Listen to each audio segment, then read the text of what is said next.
You're listening to the Pace Radio Network here at paceradio.net. The opinions of the individuals during this broadcast are their own and may not be the opinions of their group or other organizations they may be involved with. All medical advice during our broadcast is not a medical opinion and should be checked with your medical physician. Oh yeah, baby, that's lovely.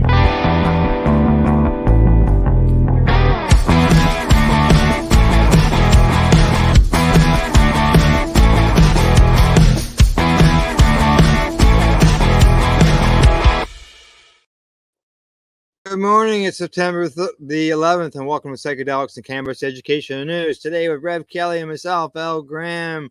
We're live here at the Legacy420.com news desk. Good morning, Rev Kelly. How you doing? Good morning. Happy Monday morning, September. I didn't realize it was September 11th. Prayers and blessings to anybody that was affected today.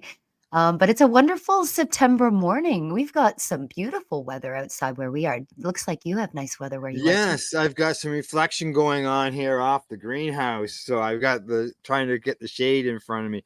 And I completely agree with you. A shout out to all the victims and the EMS staff and all the people that from the hard day to remember. That's right, for sure. I can remember walking into a local TV and stereo shop and seeing it on the big screen TV. Wow. Yeah, I was doing a newscast in Oshawa that morning, the first one to broadcast about it on the news that morning. Oh, wow. It'll always be a day to remember. Yes, exactly. All righty. Well, anything else new and exciting? Like we haven't been together in 2 weeks because there was a long weekend involved. I know. I just keep going into really good cannabis stores and meeting really good people. It's too bad there's bad cannabis stores out there. We're going to be reporting that in my network in the next little while. But that's all I've been doing. Al, what about you? Oh, myself. I've been looking after my cannabis plants, and I've gone into a few cannabis stores. More on that tomorrow night. Yeah. I'm gonna be tuning into your show tomorrow to hear about that. Tomorrow night on the Three High Guys. That's right. Here on the CBG TV end of things. Got a bit of a discussion that we're going to bring up, and people are surprised. Let's just say. Tune into that tomorrow night. The look on your face, and this is why it's going to be a surprise tomorrow night. Yeah, we won't talk about it, but we'll tune into CBG TV tomorrow night for sure. Yeah, exactly. All right, what do you say? Get on with the news? Yes. All right. First story up comes to us from CBC. Manitobans protesting province's homegrown cannabis ban. Hope for court win. Oh, Manitoba. Group protesting Manitoba's ban against growing cannabis in a home is hoping for a win in court. Toba Grown, a cannabis advocacy organization, took the province to court for the ban in May 2022. Closing arguments were heard Friday, but the judge reserved a decision until a later date. I'm glad someone took these guys to court, took the government to court, because the provincial government to court, because other than Quebec, everybody in Canada can grow 4 plants, and Quebec and Manitoba. So about 30 to 40 people rallied outside the Manitoba Legislation building on Friday morning before the 10 a.m. Manitoba Court of King's bench hearing. Jesse Lavoie, who's founded Toba Grown, he says, "We're here to send the government a message to show how many people want this ban lifted. We're prepared, we're ready, and we're not going to back down." I love it. Lavoie said the group is calling for the province to lift the ban and instead adhere to the federal government's rules surrounding the substance, which went into effect October 17, 2018, when cannabis use became legalized. Federal legislation says Canadians can grow up to 4 cannabis plants at home, but provincial rules prohibit the growth of cannabis in a home completely. Manitobans can be fined $2,542 for not following the ban. What an odd number, 2542.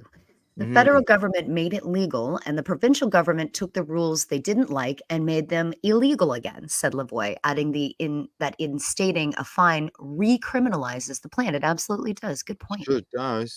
Sure does. Well, federal law does not say provinces can ban home growing altogether. It does say provinces are within the rights to create additional rules for growing cannabis at home, such as lowering the number of plants per residence. And that's not the first time the issue's been raised in court. In September 2019, the Quebec Superior Court struck down that province's homegrown cannabis ban. The court ruled the ban was unconstitutional because it infringed on the federal government's jurisdiction over criminal matters.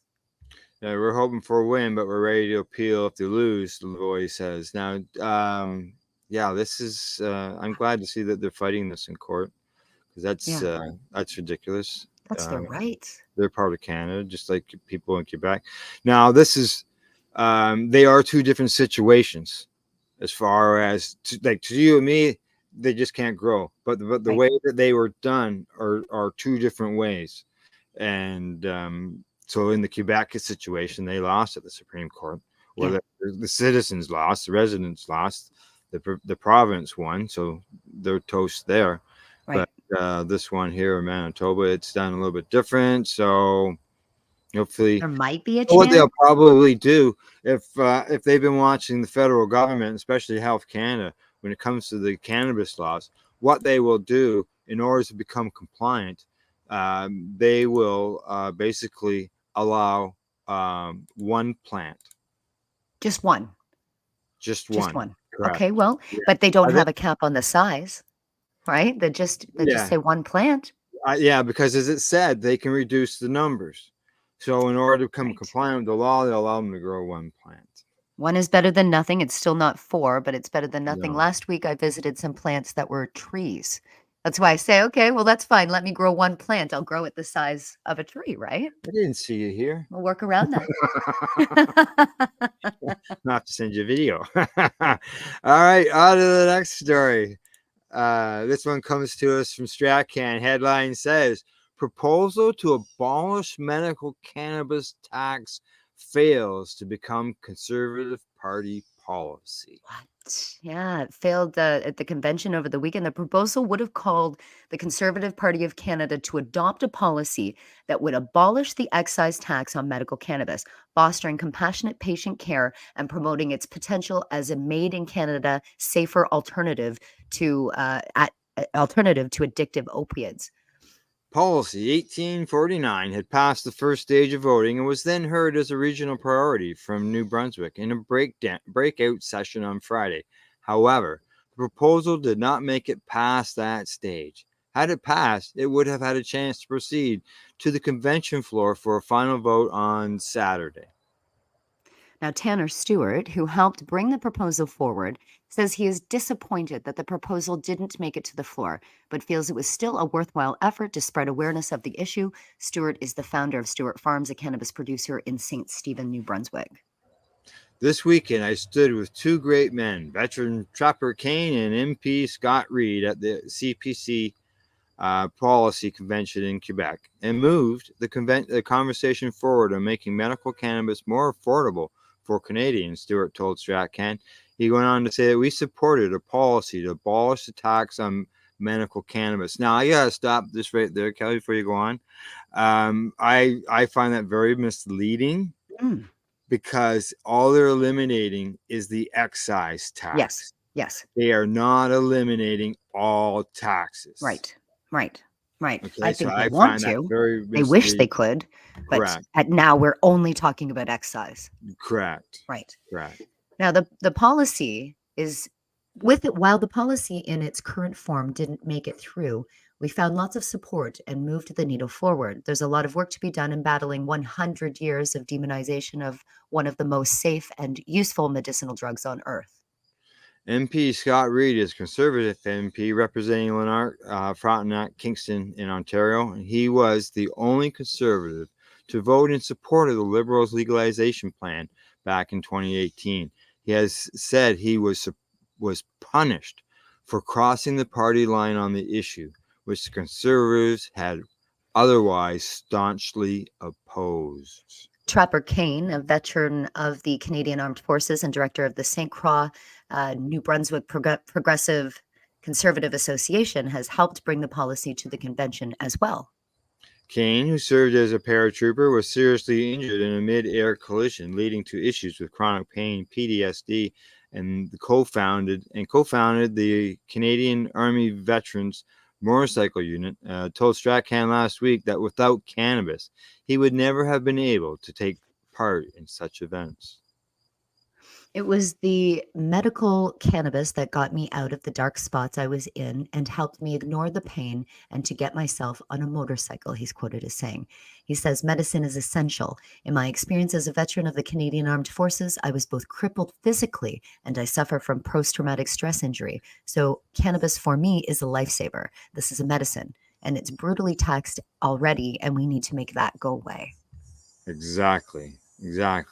Applying the same tax system for medical and non-medical cannabis products was a recommendation of the federal government's expert task force on the cannabis legalization and regulations, and I remember that.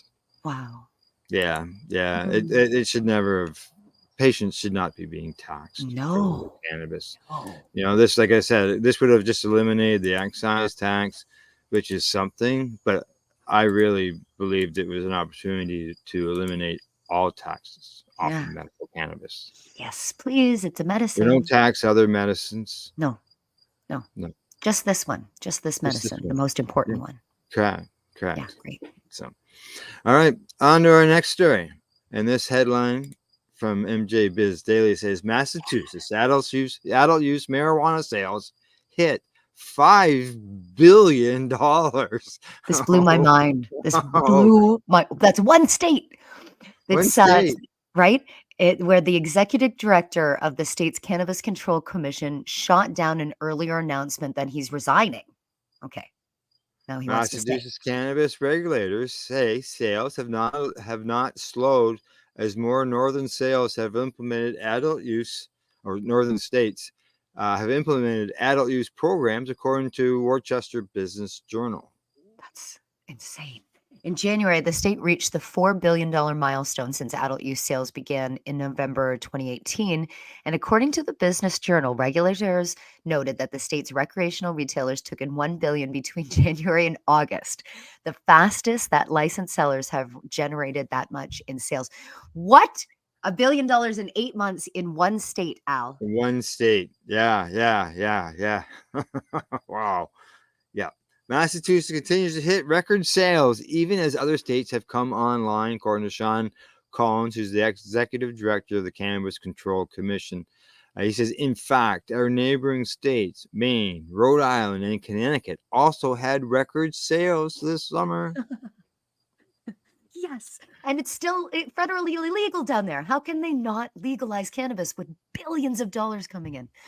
Collins told the State House News Service that contrary to a July announcement claiming that he was resigning his post at the end of the year, he's actually taking a temporary parental leave. He said that there's been conversations at the CCC about a succession plan for when he does leave. So I don't know what the future holds for me, he says. Certainly, but I'm looking forward to clocking in on a daily basis and continuing to do the work alongside the folks that are here at the agency. So that status hasn't changed. I remain the executive director and have not resigned. So they're focusing on different regulations now in the industry, more diverse, creating cannabis lounges and increasing oversight on agreements between cannabis companies and municipalities. So that's good. Of course, if you've got billions of dollars in cannabis sales, you should open up some cannabis lounges. You could have everything there, cannabis. I would think Island so. in Massachusetts. Yes, like to me, lounges sound very important. Yeah, that's incredible. Yeah. All right, on to our next story.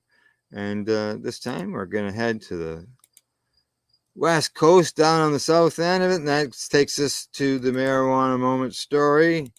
Headline says California Psychedelics Legalization Bill is officially heading to the governor's desk after the final Senate passage. That's right. It's a California bill to legalize certain psychedelics for adults 21 and older, and it is officially on its way to the governor's desk. On Thursday, the Senate voted 21-14 to concur with Assembly amendments that were adopted after the originating chamber initially passed the bill with Senator Scott Wiener earlier this year. The finalized measure is now being transmitted to the governor, Gavin Newsom, who has not publicly said where he stands on the reform. Oh, he could Yeah. probably veto this then. The passage of the legislation is a significant win for advocates, military veterans, and first responders who helped raise attention to the therapeutic potential of substances like psilocybin and mescaline, as well as consequences of criminalization. The bill would legalize the possession and personal cultivation of certain ethogenic plants and fungi for adults starting on January the 1st, 2025. A work group would be established under the California Health and Human Services Agency to study and make recommendations on establishing a regulatory framework to assess the substances for therapeutic and facilitated use. This is a well crafted, targeted bill to stop criminalizing people who are using these substances, including for health purposes. We are near told Marijuana Moment on Thursday. I'm so grateful to my colleagues for their support, and I look forward to making the case to the governor that the bill deserves his signature. On the floor, the senator noted that SB 58 received bipartisan support in the assembly and described the compelling testimony the legislation received in committee from first responders who benefited from the use of psychedelics.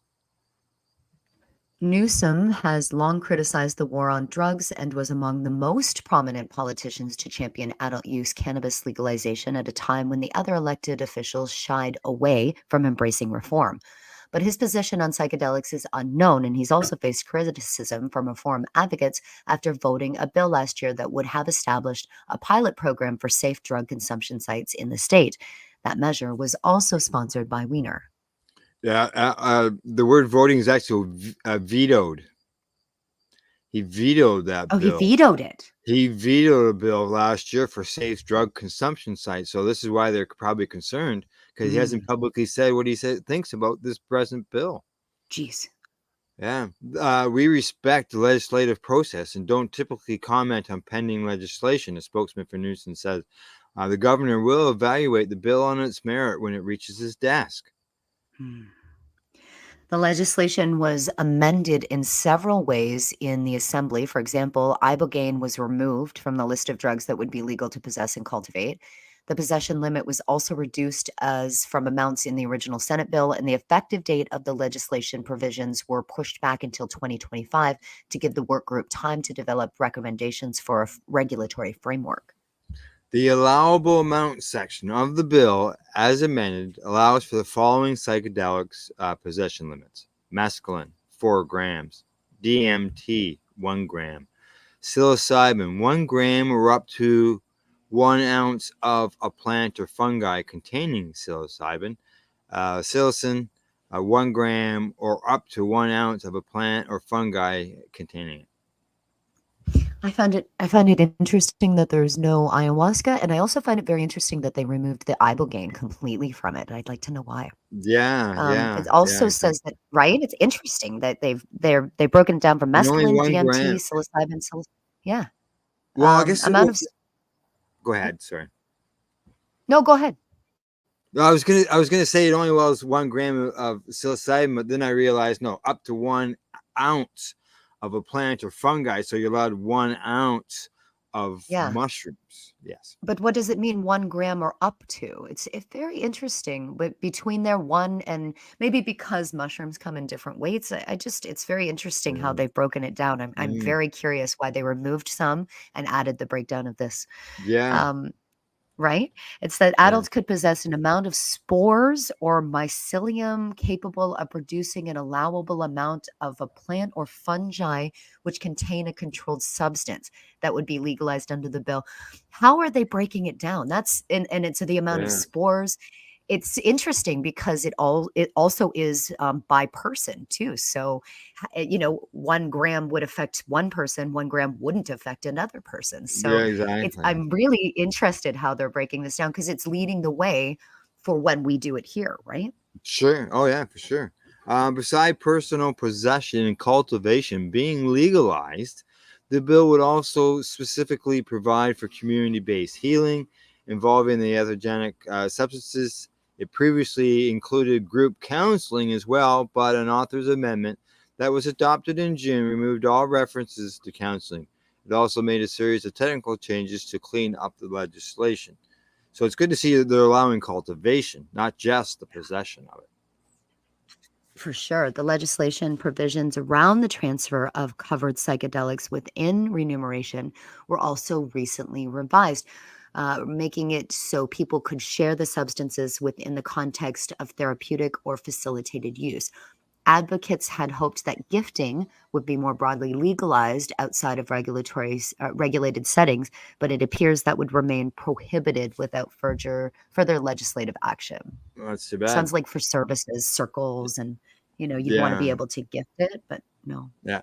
This marks the second time that Wiener has championed psychedelics legislation, legalization legislation, after an earlier version passed the Senate but stalled out in the Assembly last season. Unlike their prior session version, this latest bill excluded synthetic psychedelics like LSD, MDMA from the list of substances that would be legalized and focuses only on those that are derived from plants or fungi. Okay. So when the prior version of the legislation was in jeopardy near the end of 2022 session, Wiener sought to make a deal to save it by removing synthetics in an attempt to shift law enforcement organizations from being opposed to neutral on the bill. Now, that move was opposed by advocates and ultimately did not produce a passable proposal. Peyote is also excluded from the bill's legalized substances list, which is responsive to concerns raised by some advocates and indigenous groups after the risk of over harvesting the vulnerable cacti that's been ceremonially used. Interesting. Very Yeah. interesting. Asked whether he expects Newsom to support the legislation this session, Wiener told Marijuana Moment in June that it's unclear to me, as the governor has not expressed any opinion of pro or con. Yeah. So the thing is he turned down those safe consumption sites. Right. So we'll see how he goes with this. Yeah, exactly. All right, another story. Last one before we go to break. This one is also from their own moment. Headline says Indian tribe within North Carolina votes to legalize marijuana, snubbing Anti-Cannabis GOP Congressman. Right. And for this use, I'm going to interchange the use of Indian to indigenous. Yeah, I agree. I was. Believe me, I was. Sometimes the writers here, they use marijuana, we use cannabis. So for this instance, I'm just going to use indigenous.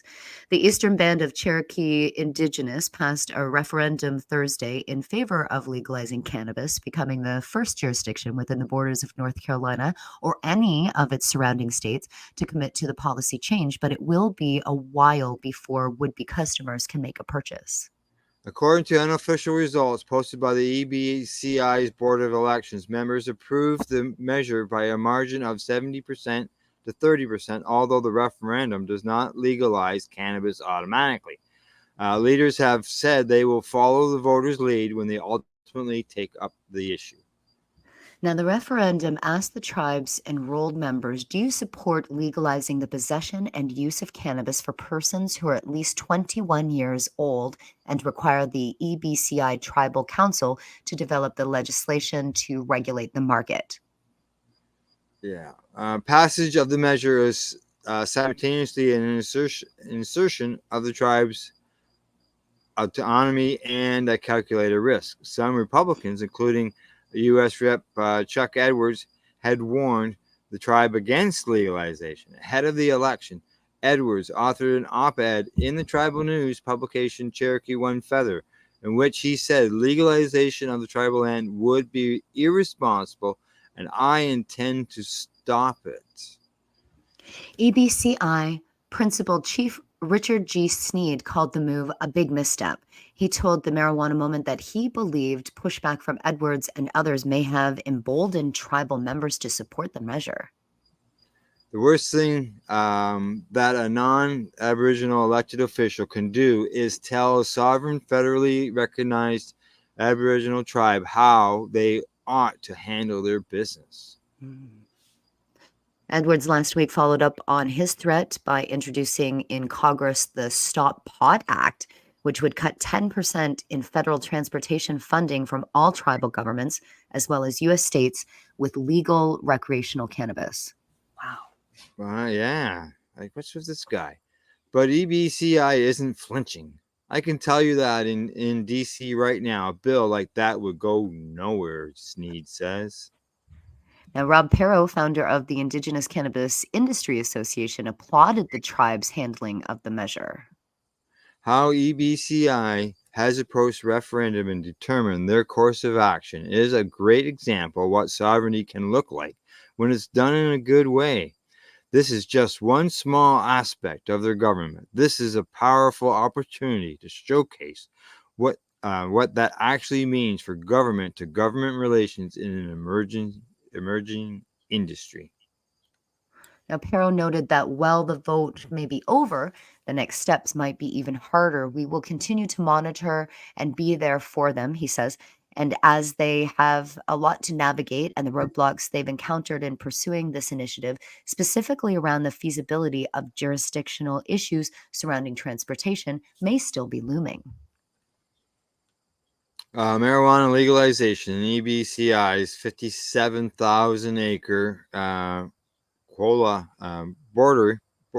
boundary is expected to eventually bring in millions of dollars in revenue for the tribe. Forrest Parker, general manager of the tribe's cannabis company, Quala Enterprises, said in July that if adult use were legalized, revenue could conservatively reach $385 million in the first year and exceed $800 million by year 5. According to the Chippewa Cherokee One Feather report. Already, the Quala boundary is the only place in North Carolina where medical cannabis is legal. The Tribal Council passed regulations for the system in 2021, and it opened registration to all North Carolina residents this past June. Projected revenue from that program starts at $206 million and approaches $578 million by year 5, Parker says. Now, after growing $30 million worth of product, Quala Enterprises have yet to make a single sale. Wow.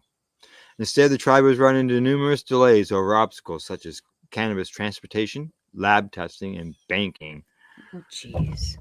Yeah. Part of the EBCI's production procedure involves transporting medical cannabis along a short stretch of state-owned roadway, which Swain Country officials have said presents a problem. And despite the need to test cannabis products for quality and safety, the tribe-approved testing lab is months behind schedule.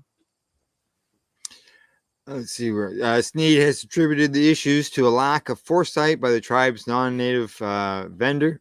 The program is probably 6 months or more behind schedule, adding he expects the tribe's governing board over Quala Enterprises will be taking the appropriate action to have these situations rectified. You got a lot of stuff grown, sitting there not being sold. Yeah. Actual sales of medical cannabis, tribal officials recently told the Charlotte Observer, currently aren't expected to start until later this year.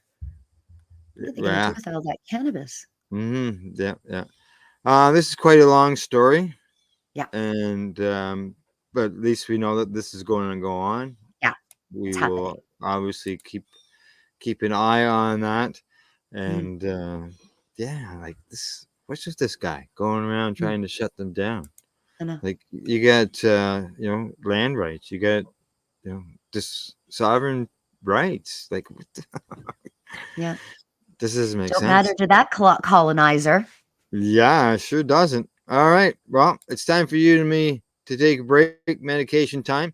Kayla and I will be right back after a joint session. You're watching Psychedelics and Cannabis Educational News live here at paceradio.net and cbgtv.com. You're listening to the Pace Radio Network here at paceradio.net. Limestone City Hydroponics is Kingston, Ontario's hydroponics shop. Take your growing to the next level and create the optimal environment with a tent kit or maximize your yield with an ebb and flow flood table kit. Either way, Limestone City Hydroponics has more sizes and options to fit your needs. Are you looking for the power of the sun that adapts to your budget? Then look no further, as they have professional grow lighting. They have indoor grow systems that are easy and cost effective, with many options to fit your living space and lifestyle. Cultivate your growing potential. We have everything you need to succeed. And if you can't make it to the store, they offer local delivery to the greater Kingston area. Remember, when you're looking for experts to help you grow, then look no further than the locally owned Limestone City Hydroponics, 105 Sunderland Drive in Kingston, Ontario. Call them at 613-548-0420. Are you looking to get your medical cannabis grow license? Limestone City Hydroponics can help patients through the process of obtaining their license to grow medical cannabis. What's that? You don't have a doctor? If you meet the medical criteria, Limestone City Hydroponics has a nurse practitioner who can assess and provide medical cannabis prescriptions. What are you waiting for? Contact Limestone City Hydroponics at limestonecityhydroponics.ca or call them at 613-548-0420. What do you find at paceradio.net? People advocating cannabis education. Enjoy the buzz of legalization with Campbellford Lifestyle Shop. From lights to plant nutrients, books, consumption accessories, and more, we've got all your basics to grow or consume cannabis. Visit our info center or take a look at our piercing services and body jewelry, now available in-store through Campbellford Lifestyle Shop, 17 Bridge Street West, Campbellford. Cannabis edibles are an effective way to manage pain and other ailments, especially when you deal with your trusted partner, Legacy 420, in Tyendinaga Mohawk territory. You see, we lab test every product on site to ensure proper dosage every time, which is critical when consuming cannabis edibles. All Legacy 420 edibles are made by our classically trained baker and chocolatier, and we also have super tasty vegan options. Our baker has been in the industry for 25 years. She's also a chocolatier. Everything from savory to sweet, your chocolate bars, brownies, butter tarts, you name it, we make it. Talk to our knowledgeable Cannatex about our incredible variety available. Give your trusted partners a call. Legacy 420 out on your road.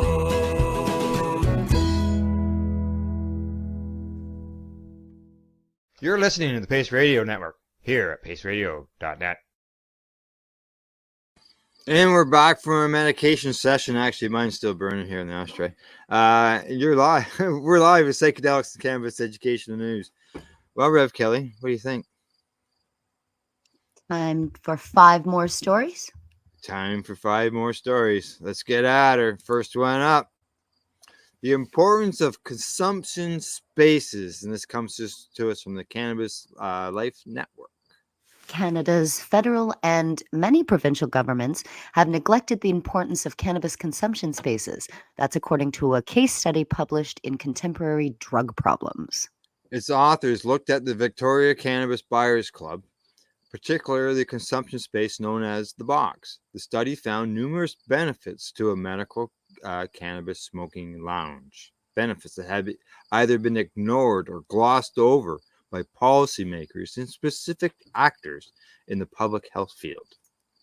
Instead of getting praise for its community-centric cannabis model, regime enforcers continue to target and raid Canada's last remaining compassionate club.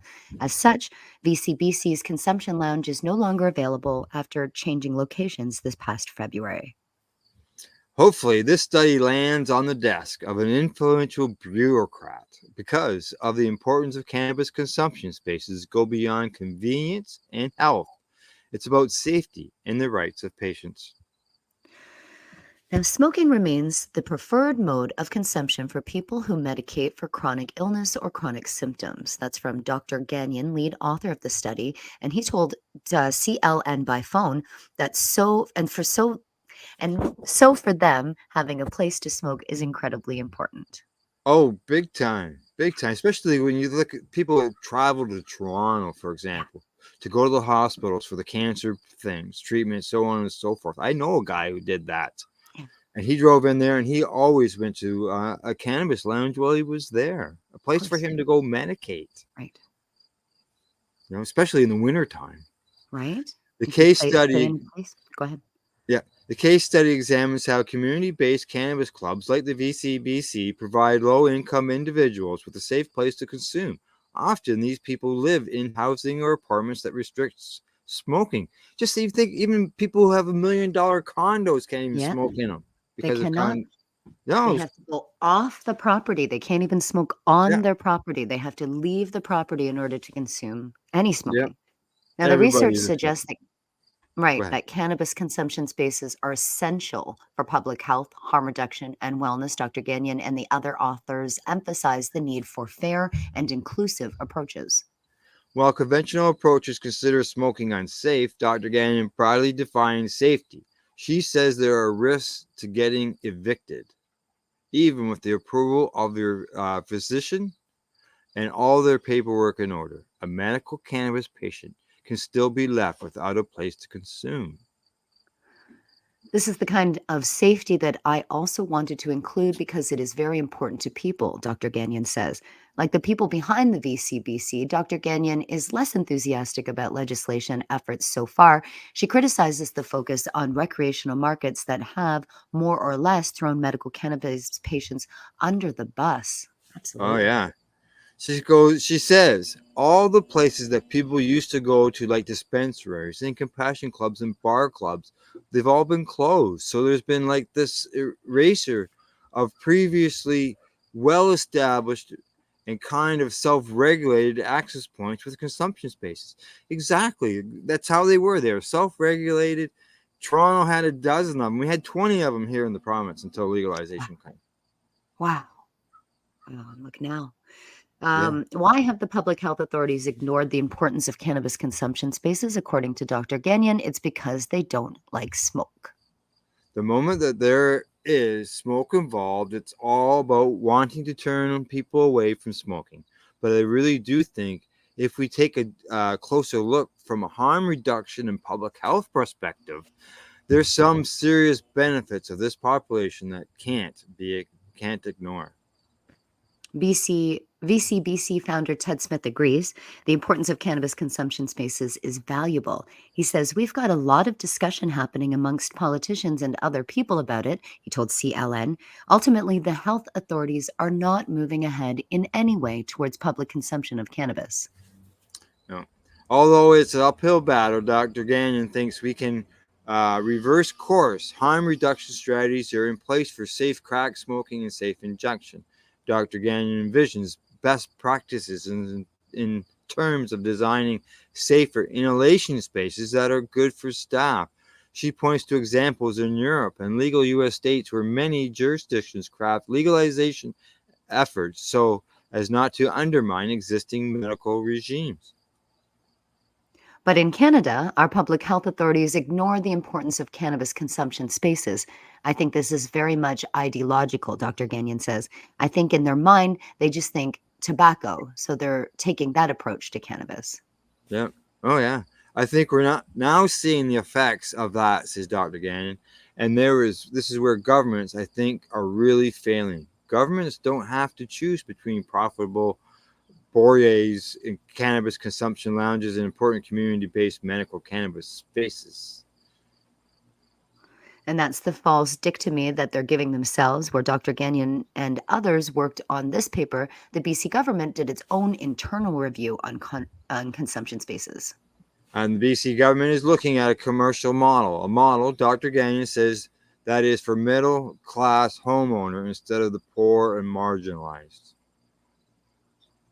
Saying, I think it's a good example of the majority of people impacted by this very negatively and disproportionately will be tenants and people at risk of addiction. People are precariously housed. And so this, again, like a complete disconnect with who the government is kind of gearing to allow.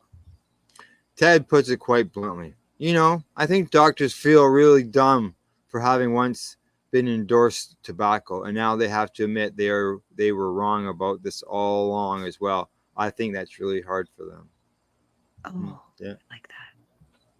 I'm going to read because that what quote. happens if this becomes back? Maybe they're concerned that this could come back and bite them, right? Yeah. But I really like the point about how the marginalized and the people that are really Hmm. affected by this, they need a place to go. These lounges are catered. The ones that are going to be government run are catered to the middle class, the ones that, can spend Yeah, that kind of money. What happens to these guys? What happens to the exactly. patients? I'd like to Yeah, know that too. yeah, exactly. Yep. Go ahead. Suppose we were to judge the BC and Canadian governments on their actions. We'd have to conclude that the importance of cannabis consumption spaces depends on who is using them. Low-income individuals with health issues, rate them, shut them down, label them criminals, and send the patients to the closest pharma dispensary. Middle-class individuals with credit cards, right this way, sir. Your taxable cannabis and cannabis lounges are waiting. Just exactly it, right? There You you get go. cannabis buses and you get cannabis restaurants and you get everything, all for cannabis recreation. But where's the medical patients places? What do Yeah, they get? I actually, if the lounges return, I see them coming back as a place that you cannot smoke inside. There'll be beverages and Yep, edible products. that's right. That's right. Yeah, yeah. All right, on to the next story. This one here, the headline on it is actually, I'm just seeing who it comes from. It comes from Stat News. It says, I cured my ARFID with psilocybin. I shouldn't have needed to self-treat it. This is Sounds like a authored patient piece here. story. For 27 years, I tried to make myself eat vegetables. Last fall, I ate my first salad. Since I was 2 years old, I had an eating disorder known as ARFID, avoidant restrictive food intake disorder. After an infant ear surgery, I mysteriously could only tolerate bread and cheese. Every other food made me gag. A ripe orange, for example, smelled like rotting flesh. Oh my God. Yeah. ARFID often presents as an extreme picky eating in both children and the adults who try to hide their disorder.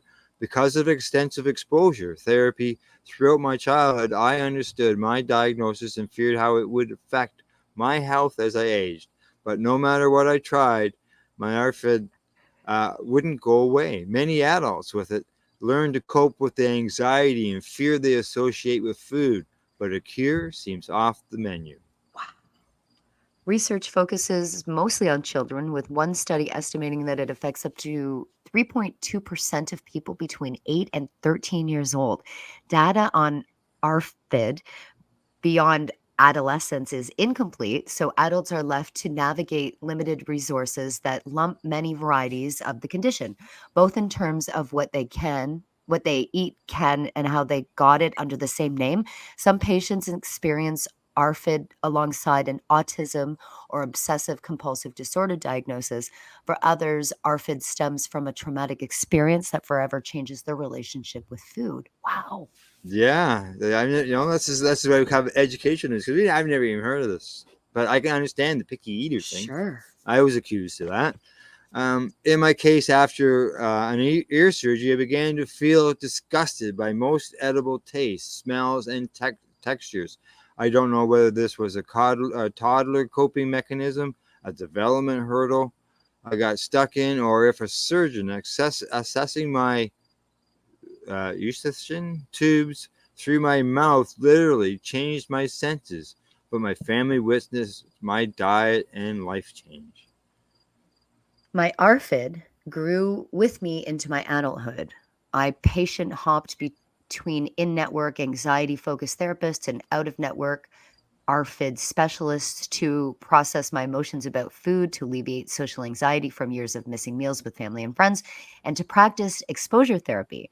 I tried prescription drugs for anxiety and OCD. In spring of 2022, I found a wonderful ARFID specialist who helped me try 10 new foods, a piece of basil on a pizza, a new flavor of yogurt, miso broth. I did it, but I experienced immense distress and struggled to integrate these foods into my diet. An eating disorder isn't pickiness or preference. I desperately wanted to change. And I attributed my treatment struggles to unrealistic expectations. I've learned that for adults with this form of ARFID, too many treatments help us incrementally cope without curing the root causes. We learn skills to tolerate our condition instead of healing it. For me, that changed last summer. Okay. So in July 2022, settling in bed, half asleep, I watched How to Change Your Mind on Netflix, a documentary based on Michael Pollan's book of the same Mm-hmm. name. I learned researchers at universities like Johns Hopkins and Yale administered psilocybin containing mushrooms to help patients cure for their anxiety, depression, and eating disorders like anorexia. My eyes widened. My husband and I sat up, looking at each other, and simultaneously said, ARFID. But overlooked and misunderstood, ARFID isn't yet studied in clinical trials for psychedelic assisted therapy. In fact, it wasn't until 2013 that ARFID even received clinical recognition and its name. So it's only 10 years ago. The documentary piqued my curiosity and hope. For 6 weeks, I read clinical trial protocols, first-person trip reports, and indigenous histories of psychedelic healing ceremonies. And for every positive story, I sought to balance my perspective. I read the Challenging Psychedelic Experiences Project and assessed my personal risks. This self-guided research contributed to my own protocol. I decided how I'd replicate a therapeutic setting and made a plan to try new foods at post-trip meal. Good. In August, I self administered a therapeutic dose of psilocybin mushrooms and intentionally ate a dozen new to me foods during my psychedelic trip. I didn't get answers about how my eating disorder was triggered or why it had remained with me, but my brain invented a fuzzy purple monster named ARFID, who I politely asked to leave me alone. After it agreed, and we tearfully said goodbye, I opened my eyes and asked my husband to cut me a nectarine. The day before, it smelled like a sun-baked dumpster. After ARFID's departure, it was delicious. As ridiculous as this may sound, it was through this process that I healed my lifelong eating disorder. I tried an untested DIY therapy and it worked. All right. Nearly a year later, I'm the most adventurous eater I know. I go days without eating my former bread and cheese meal staples, now replaced with Caesar salads, passion fruit, sushi, and curry-soaked tofu. 6 cheese pizzas purchased after before my trip, frostbitten in the back of my freezer. Wow. Wow, big change, eh? It makes sense that I was drawn to non-addictive psychedelics as a last-ditch effort to cure myself. Despite patients, including me, are more willing to trust a wider variety source and try almost anything. Sometimes there are sound wellness solutions, but sometimes there are snake oil, like working with unskilled health coaches and taking supplements with hidden ingredients. In many cases, these options are presented to consumers in much the same way: a celebrity endorsement, a persuasive TikTok, a best-selling self-help book, being particularly difficult to decipher between them. Yeah. Now it's still got still got quite a bit there to go.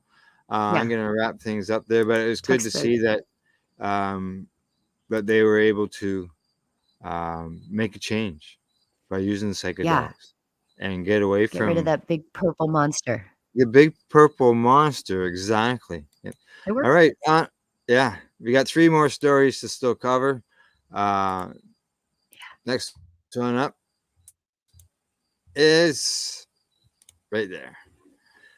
As Amsterdam bows out, what will be the new capital of cannabis tourism? That's a question, Kelly.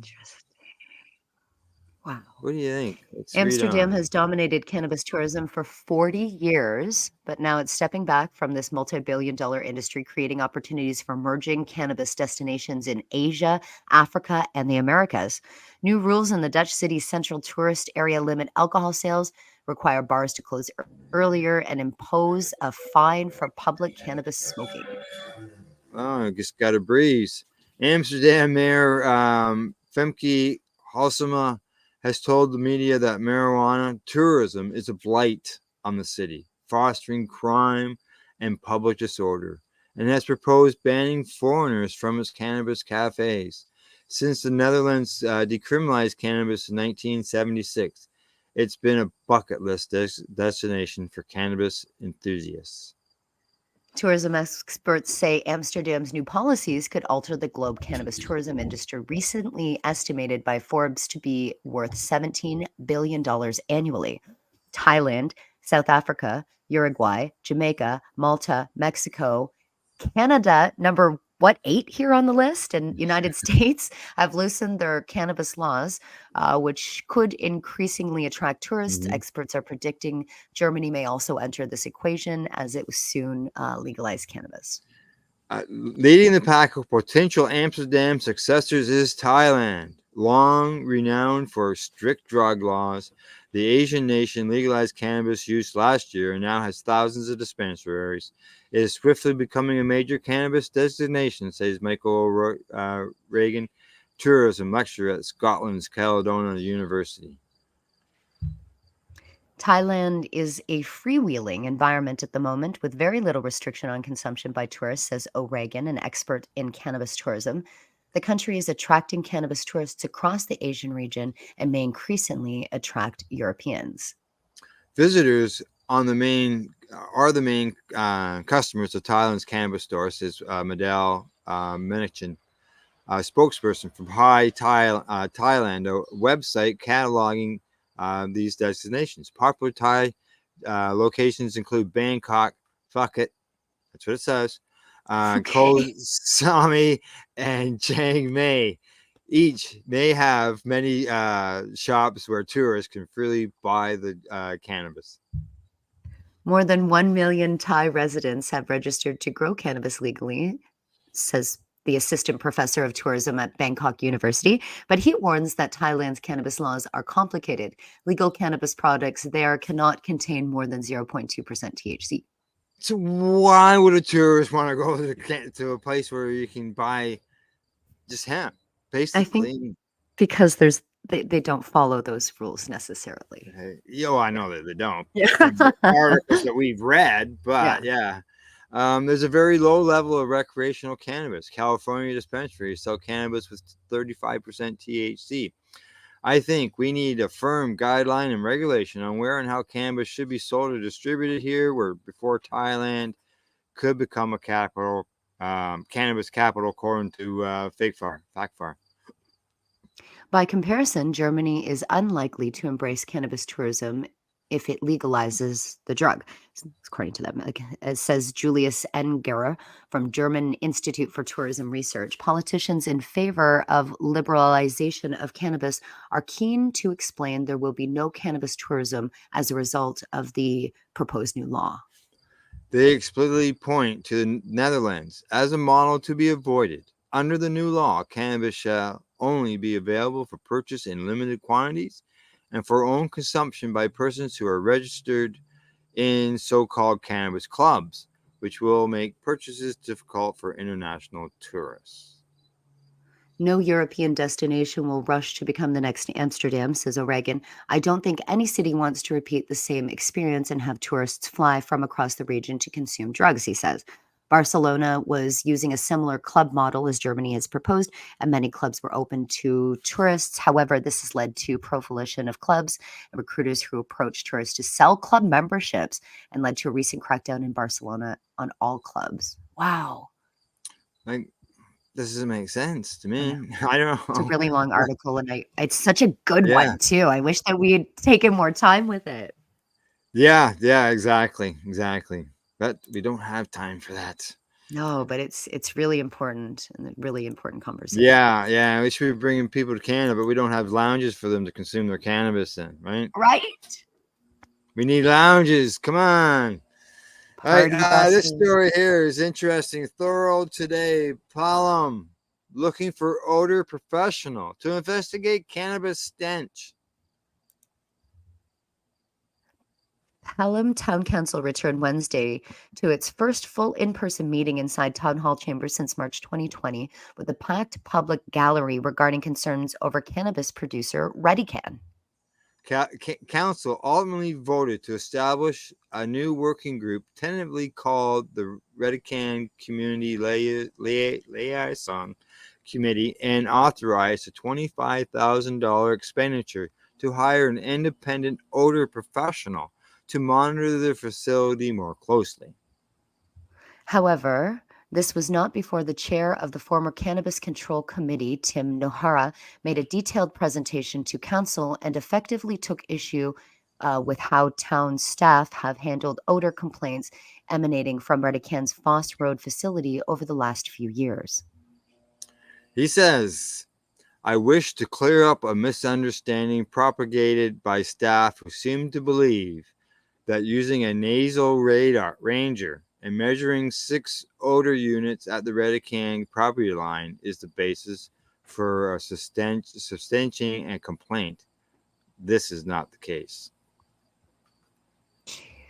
The nasal ranger is an electronic device used. I'm just wondering. Yeah, I scrolled back up and I can see that officer there. He's got something. That's it. That's it. It is. Yeah. The line under it says he puts a nasal ranger to work.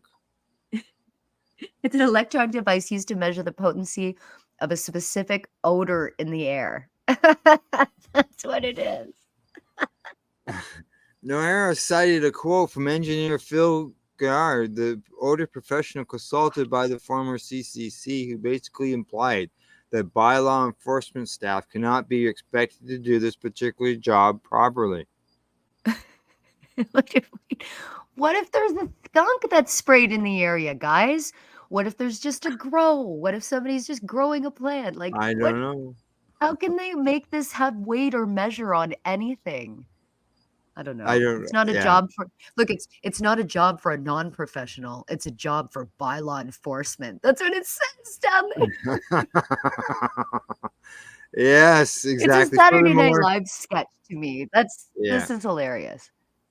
See here. Council met in closed session during the meeting, presumably to discuss the possibility. When they returned, CEO David Cribbs has been authorized to take the measures from the closed meeting. While council passed the measure, including the forming a working group, Ward 3 Councillor Bob Hybrandt balked at the proposed structure, saying that working groups have no teeth. So, and he only has the only no vote on the matter. Yeah, he was the only no exactly. vote. Well, Rev Kelly, just so you know, we got to shut that down because we are out of time. We're not even going to get to our next story, which had to do with from Oglehead Magazine. Yeah, AI shows potential for predicting psilocybin therapy outcomes, is what the headline said. But we haven't got enough time. We got to shut it down. And we can't find that on Facebook anywhere, so we'll just have to share it. Yes, you in the can. clouds. You can find it. You can find that story that I just said at Psychedelics and Cannabis Education on News Facebook post. But other than that, good. It's there. We got to go. That's the Pace News Report for September 11th from the Legacy420.com news desk. And for our buds at the Camelford Lifestyle Shop, Legacy420.com, and for Limestone City Hydroponics.ca. And in closing, thanks to everybody for tuning in and watching. And don't forget to educate, medicate, and do not incarcerate. You're listening to the Pace Radio Network here at paceradio.net. The opinions of the individuals during this broadcast are their own, and may not be the opinions of their group or other organizations they may be involved with. All medical advice during our broadcast is not a medical opinion and should be checked with your medical physician. When you have a pain that's reached its peak, Legacy for 20, it's so unique. If organic cannabis is what you seek, here's your trusted partner 7 days a week. Suppository salves, vapes and drops, topicals, edibles, infused pop. Just when life seems like it ain't easy, at Legacy 420, enjoy a pop freezy. Lab tested products, make them the GOAT. Legacy 420 out on your road. Legacy 420 in Tyndonega Mohawk territory. Indigenous organic cannabis at its finest. Enjoy the buzz of legalization with Campbellford Lifestyle Shop. From lights to plant nutrients, books, consumption accessories, and more, we've got all your basics to grow or consume cannabis. Visit our info center or take a look at our piercing services and body jewelry, now available in-store through Campbellford Lifestyle Shop, 17 Bridge Street West, Campbellford. Limestone City Hydroponics is Kingston, Ontario's hydroponics shop. Take your growing to the next level and create the optimal environment with a tent kit, or maximize your yield with an ebb and flow flood table kit. Either way, Limestone City Hydroponics has more sizes and options to fit your needs. Are you looking for the power of the sun that adapts to your budget? Then look no further, as they have professional grow lighting. They have indoor grow systems that are easy and cost effective, with many options to fit your living space and lifestyle. Cultivate your growing potential. We have everything you need to succeed. And if you can't make it to the store, they offer local delivery to the greater Kingston area. Remember, when you're looking for experts to help you grow, then look no further than the locally owned Limestone City Hydroponics, 105 Sunderland Drive in Kingston, Ontario. Call them at 613-548-0420. We are people advocating cannabis education here at paceradio.net.